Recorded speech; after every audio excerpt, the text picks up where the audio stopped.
بس درود سے متعلق کیا فرمایا؟ درود مکمل ہونی چاہیے، اور اس انداز سے کہ فرمایا کہ لا تصلوا علیہ صلاۃ البدرہ، دیکھو دم کٹی کی صلوات مت پڑھا کرو، آدھی ادھوری توڑی موڑی صلوات مت پڑھو۔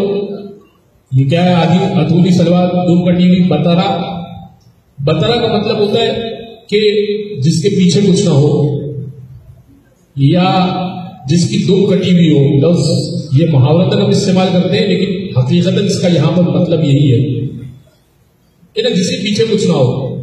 ایک دن اللہ کے رسول نے سب کو جمع کیا اور کہا کہ لا تصلوا علیہ صلاۃ البدرہ، مجھ پر دم کٹی کی صلوات مت پڑھا کرو، ناقص صلوات مت پڑھا کرو۔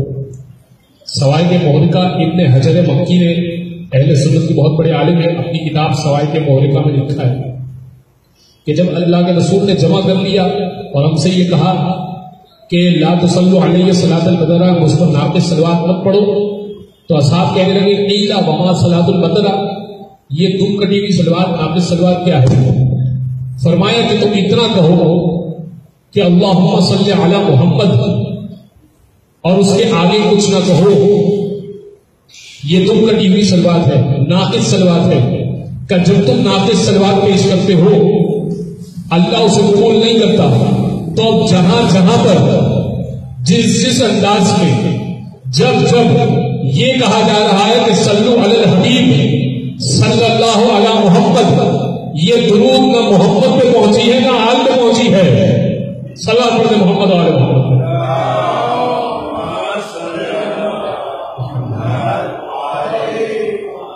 مکمل درود وہ ہے کہ جو آل کے کو شامل کرے، یہ مکمل درود ہے۔